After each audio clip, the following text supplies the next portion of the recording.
গড়িমসি না করে কাজের শুভ উদ্বোধন ঘোষণা করা হোক।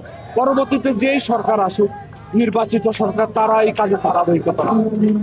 হ্যাঁ, এটা লাগাতার কর্মসূচি একের পর এক আমরা দিয়ে যাচ্ছি। আমরা তিস্তা পরে 48 ঘন্টা অবস্থান করেছিলাম, আমরা মশাল প্রজ্বলিত করেছি, আমরা প্রধান উপদেষ্টা বরাবর স্মারকলিপি দিয়েছি। আজকে আমরা ঢাকার মানিকমিয়া এগুলিতে লালমনিরহাট জেলা সমিতির মাধ্যমে এত বিশাল মানববন্ধন করেছি। এরপর আমরা গোটা রংপুরকে স্তব্ধ করে দেব। এই কর্মসূচি আমাদের আছে। যে আমাদের এই দাবি যতদিন পূরণ না হবে, আমাদের এই তিস্তা রক্ষা আন্দোলনের যিনি প্রধান সমন্বয়ক, উনি ওনার নেতৃত্বে যে কোনো কর্মসূচি উনি দেবেন, আমরা সকল কর্মসূচিতে অংশগ্রহণ করে সফল করে এই দাবি পূরণ না করা পর্যন্ত আমরা ঘরে ফিরবো না। আমাদের এই আন্দোলন এখন শুধুমাত্র আমাদের মাঝে সীমিত না, এটা ব্যাপকভাবে সাধারণ মানুষের মধ্যে ছড়িয়ে গিয়েছে।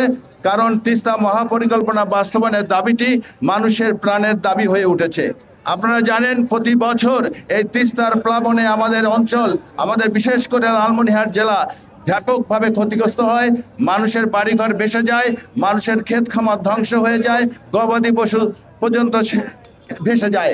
এই দাবি বাস্তবায়নের মাধ্যমে আমরা আমাদের এই প্রাণের দাবি বাস্তবায়নের মাধ্যমে এই অঞ্চলের অর্থনৈতিক মুক্তি নিয়ে আসবো। তিস্তাকে তিস্তা এখন আমাদের দুঃখের কারণ হয়ে আছে, সেই তিস্তা যেন আমাদের সুখের কারণ হয়ে দাঁড়ায়, সেই চেষ্টায় আছি। আমরা দীর্ঘদিন থেকে আন্দোলনরত আছি এবং মহাপরিকল্পনা বাস্তবায়ন না হওয়া পর্যন্ত আমরা ঘরে ফিরবো না। মাত্র 30% টাকায় জমির মালিক হয়ে নতুন বাংলাদেশের গড়ে তোলার স্বপ্ন দেখা বাংলা বসতি।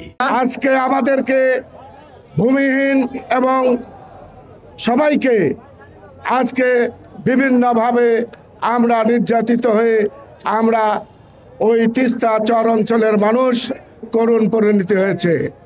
আমরা অনতিবিলম্বে এই অন্তর্বর্তীকালীন সরকারকে বলতে চাই, তিস্তা নিয়ে আর কোনো টাল বাহানা আমরা সহ্য করব না। আমরা তিস্তা পারের মানুষ, আমরা জানি তিস্তা পারের মানুষের আজকে রাহাজানি। সেই রাহাজানিতে রক্ষা করতে হলে রংপুর বিভাগের 2 কোটি মানুষকে আজকে বাঁচাতে হবে। যদি আমরা সেটা বাঁচাতে পারি, তবে বাংলাদেশের অর্থনীতির চাকা ঘুরে দাঁড়াবে।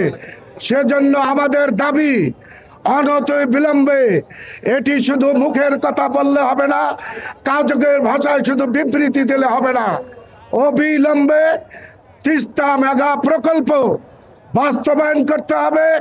তার সুনির্দিষ্ট পদক্ষেপ নিয়ে নির্বাচনের তফসিল ঘোষণার আগেই এই কার্যক্রমের শুভ উদ্বোধন করতে হবে।